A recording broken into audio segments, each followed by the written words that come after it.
ირაკლის ცოცხლე, ირაკლის. კი ბატონო.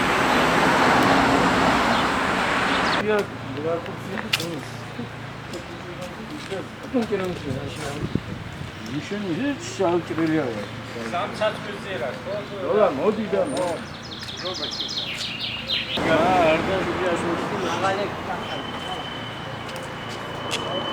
გაშიუცია გატრისა.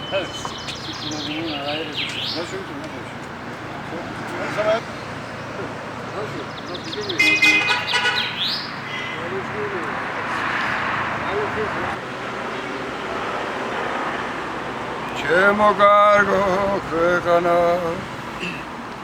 რაზედ მოგიწენია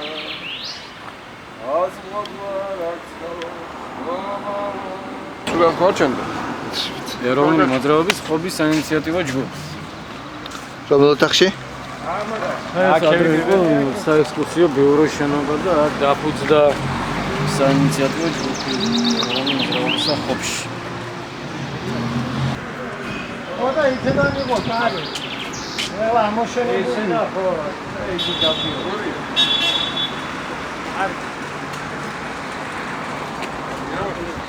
ჯერაფის უკუთ დიმიკინა ხო. დღეს რატომ შეიკრიბეთ? დღეს არის 25 წლისთავი იმ დღიდან, რაც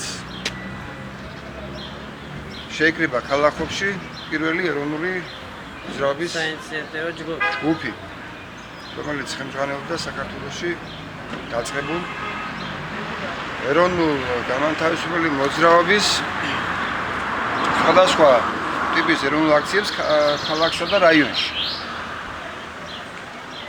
და ამ ეროვნულ ჯგუფში იყო თავდაპირველად ვიყავით 10 ადამიანი და შემდეგ გაიზარდა და ფაქტიურად მთელი ხობი გახდა ეროვნული მოძრაობის წევრი. უსორია მეგობრებო.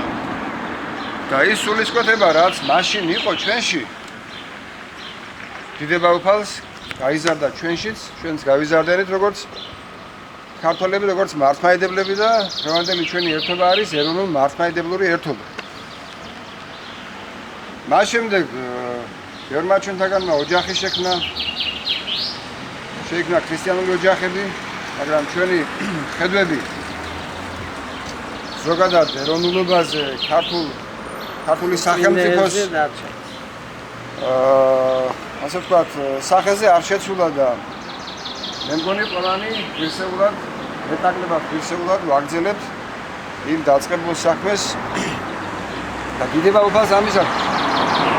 მადლობა ხმებს ყველაფრისათვის, რა ჩვენ მან მოგცა და ჩვენ წინაპრებს მისცა და ჩვენმა წინაპრებმა ჩვენ გადმოგცეს.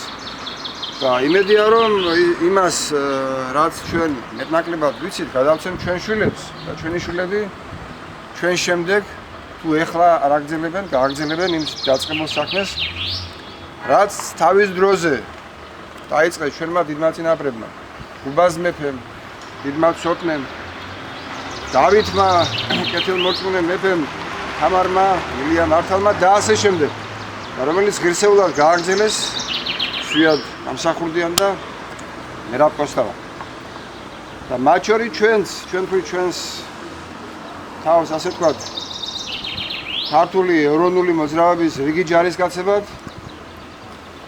დღესაც ასეთებად ვრჩებით და ქმნავს უფალმა რომ ასე იყოს ყოველთვის. აცდა მარადის და უკუნითი უკუნისამდე ამინ. დიდება უფალს ქრისტე აღსდგა გიორგობას ულოცავთ ჩვენს ხობელებს და ულოცავთ დღევანდელ დღეს, რომელიც თანამედროვე ახალ ჩვენს ისტორიაში არის ერთ-ერთი გამორჩეული დღე იმით, რომ მიუხედავად იმისა, რომ ჩვენ თავის დროზე იმ კომუნისტური ეპოქის დროს ეს იყო რაღაც ახალი ადამიანებს არ ჯეროდათ, იყვნენ ძალიან ფრთხილად, ასე ვთქვათ, ძალიან რბილად რომ ვთქვათ. გარკვეული პრიზმიდან ხდებოდა ჩვენი, ასე ვთქვათ, დათვალიერება. ხო? და ბევრმა ვერ გაბედა ჩვენთან ახლოს მოსვლა, მაგრამ ფაქტობრივად დღევანდელი საქართველო არის ის, რაც ჩვენ თავის დროზე აი 25 წლის წინათ განსაკუთრებით 9 აპრილის შემდეგ დაფიქსირებული რეალობის შედეგი არის და ბრძოლა გრძელდება თავისუფლებისათვის, ცნეობრივი ღირებულებების დაცვისათვის, ოჯახური და ეროვნული მართლმადიდებლური ტრადიციების შენარჩუნებისათვის და იმედია რომ ამ ბრძოლაში ჩვენ სიტყვას ვიტყვით. დიდება უფალს ამისათვის. დავიწყოთ მაშინ გვიდა ჩვენი შვილები გააგრძელებენ მომავალი დაწყება იყო ცოტა ძნელი თორემ ახლა მის მერე მოვიდა ესეთი ხალხი და ესეთი ხალხი შემოგვიერთდა რომ მაშინ ჩვენ წინააღმდეგ გინდოთ. ასეა. აულე იყო საუბარი. ასე ყოფილა, ასე იქნება. 25 წელი იწყება და ჯერ ვერ გავიდა. ბრძოლა გრძელდება. ხო. მობილიზაცია. ნატარია ვარლამი ზაზა.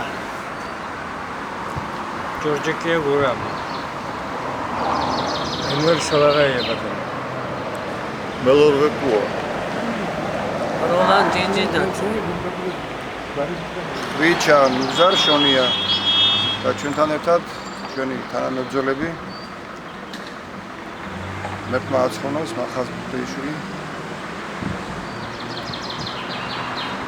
თბილისიდან ვერ ჩამოვიდა რამასო ხაძე საზღვარგარეთ ბრძანდება ათო ჩხატიშვილი და ჩვენი დიდი მეგობარი სოციალიზაციის ნომერ 1 ლიდერი ბატონი კრისტიან ვადაძე. როცა კომუნისტებიც რეფორმირებას იწყებდნენ და მე მახსენდება ის რომ როცა გამიბარა ლაჟვარდი ბუკია და ასე გითხრა რომ ერთი 3 დღე დაგვაცადეთ ჩვენ თვითონ ავიღეთ ლენინის ძეგლს. ჩემთვის საოცარი რამ იყო რომ არავის არ უნდა ამის გაკეთება და მე ჩემპირდი რომ მართლა არავინ ხელს არ ახლებდა. საღამოს როცა გამოვიარე აქ, მე მახსოვს ლენინის ძეგლს გადაფარებული ქონდა. როგორც იტყვიან პრეზიდენტი, ეგრეთ წოდებული პრეზიდენტი და ომესმა ჩაკუჩის ხმა. მივედი, კითხე ვინ ახარ მეთქი და გავიხედე მილიციელი. თქვენს გასაკეთებულ საქმეს მე თვითონ ვაკეთებ. გამოვედი, აი ზუსტად ამ ადგილას შეხვდა ზური ჩვენი პარაცხელია, აცხონას მერტყა.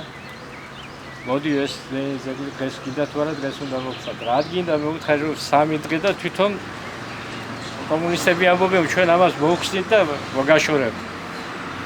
და მახსოვს შემოვიდა აქ. ესე გამწე კრანი, მეწოდებული კრანი. და შემოიყვანეს მანქანა და ზურის უთხარი რახან შენ გინდოდა ამ ზეგლის მოხსნა.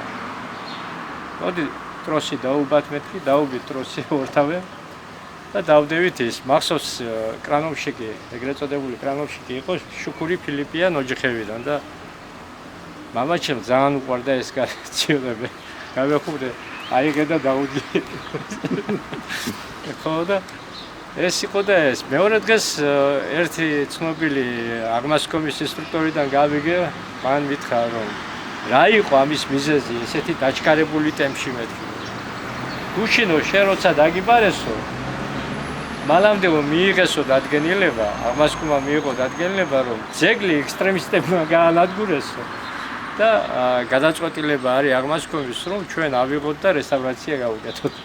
აი ეს ხდებოდა ბევრი რაღაცა ბარიერები რა თქმა უნდა არსებობდა, მაგრამ მე დარწმუნებული ვარ რომ ძალიან ბევრმა კომუნისტებმა იცოდნენ რომ ეს იყო უკანასკნელი ამოსული და ზოგიერთ შემთხვევაში ისინი ზარბიცოდნენ დაიდანაი დიდ წინააღმდეგობას.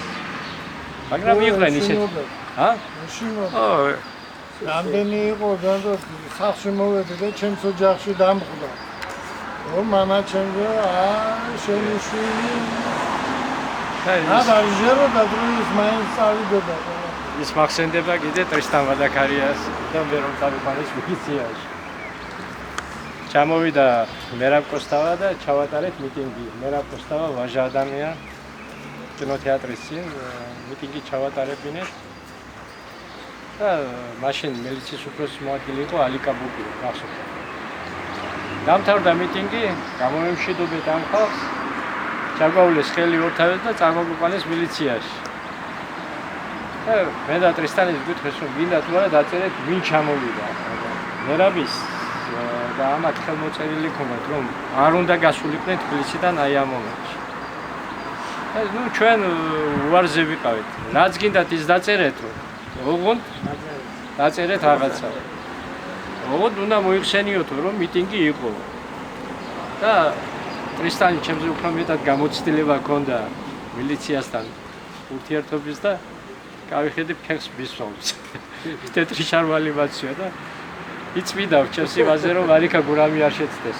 დააწერეთ გინდა თუ არა რაღაცა. და მე დავწერე, რომ ვიღაცები ჩამოვიდნენ. და დავეხმარე მიტინგის ჩატარებაში, არც გვარი ვიცი, არც სახელი თუ და წაიკითხე ჩემი ფურცელი. და ტრისტანის გამოართვეს ეს კაღალდი. ჩემდა გასაკვირად არავინ არ წაიკითხა და მე დამაინტერესა კაცო, რას წერდა ეს და გამოართვე. ტრისტანი წერს, იყო და არა იყო რა, იყო ერთი ჩიტი. და მეთქი. ასე დავშორდით და ერთი 3 საათის დაკითხვის შემდეგ გამოგვიშვეს მილიციიდან. სამწუხაროდ იყო ბარიერები რა თქმა უნდა, მაგრამ მოხდა ის რაც მოსახდენი იყო.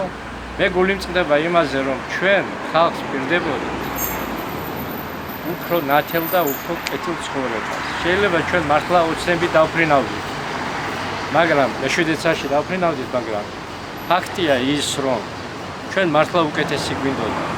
დღეს თუ მთავრობა წოდავს, წინა მთავრობა და ამ 25 წლის თუ 23 წლის განმავლობაში წოდავენ, ეს ჩვენს მეუბაში ნამდვილად არ იყო და მე ზოგჯერ მიჭერს თვალის გასწორება იმ ხალხის მიმართ, რომლებიც შეუძლიათ გითხრან, რომ აი თქვენ პირდებოდით ჩვენ კარგ ცხოვრებას და როგორი ცხოვრებაა დღეს, მაგრამ მე დარწმუნებული ვარ, რომ ყველაფერი დაალაგდება თანდათანობით, მართალია დრო მიდის, ასაკი ჩვენ გვაგდება, მაგრამ ჩვენს მომავალ თაობას რა თქმა უნდა იქნება უკეთესი მომავალი და ჩვენ არავის არ გავპირებივართ, რომ ჩვენი მხრებით შევიყვანოთ ქართულ მომავალში, ყველას უნდა გაემძლეა ხელი და არ იქნებოდა ის, რაც ხელს გვაქვს. თითქმის 1%-ს არ ჯეროდა იმ დროს, რომ საბჭოთა კავშირი დაინგრეოდა და დამოუკიდებელი ქვეყნები შეიქმნებოდა.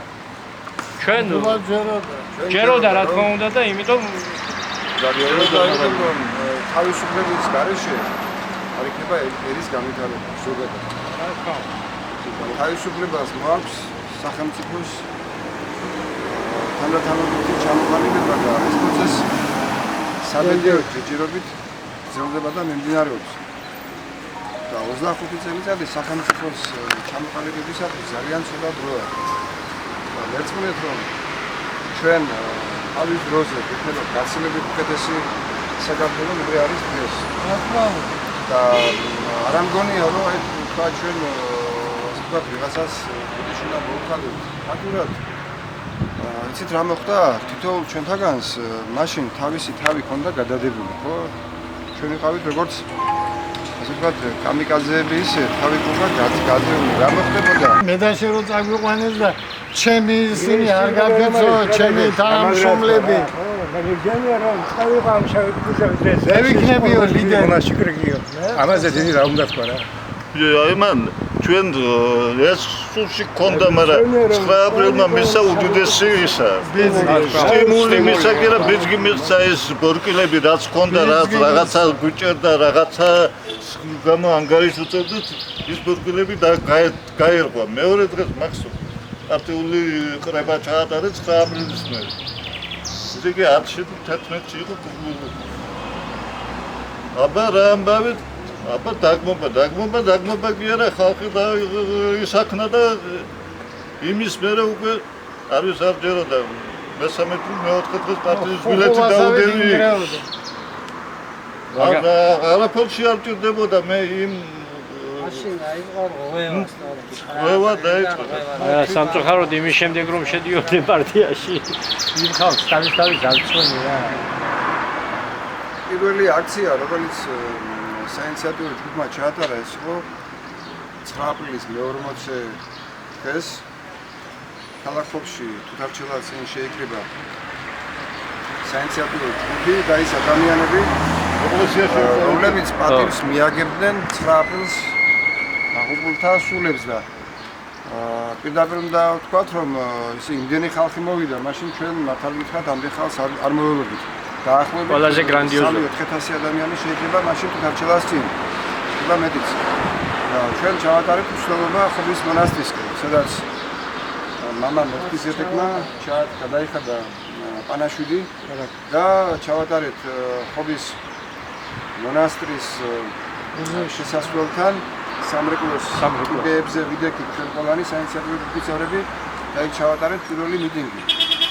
მე არ ვიცი ადრე ტარდებოდა თუ არა რევოლუციამდე თუ საბჭოებამდე ქალაქში ალბათ იქნებოდა რა თქმა უნდა შეკრებები, მაგრამ ეს იყო პირველი მიტინგი შემიძლია განვაცხადოთ ამათ 19 საუკუნის შედარებული ქალაქობის სინამდვილეში და მაშინ ჩვენ აუხსენეთ ხალხს თუ რა იყო, რა მოხდა 9 აპრილს, თუ რა იყო ჩვენი გეგმები და შემდეგი, ასე ვთქვათ, უკვე აქცია ჩავატარეთ 26 მაისს საქართველოს დამოუკიდებლობის აღდგენის დღეს და იმ დღესვე დაიწყო წევამდელთა ჟურნალი აქცია 37 წევამდელი იყო გაფიცული ჩვენთან ერთად რა თქმა უნდა ისე როგორც მთელ საქართველოში ტარდებოდა ეს აქცია და ეს უკვე 19 მაისის აქცია იყო არა ქალაქ გარეთ, არამედ ქალაქ იშივი თუთარჩელას წინ.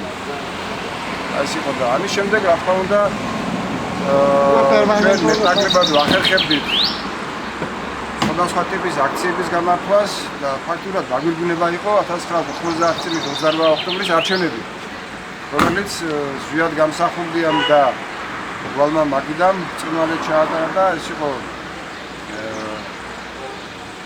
ყველაზე დიდი დემოკრატიული აქტი, არჩევნები და ეროვნული ხელისუფლება, ეროვნული ძალა მოვიდა ხელისუფლებაში.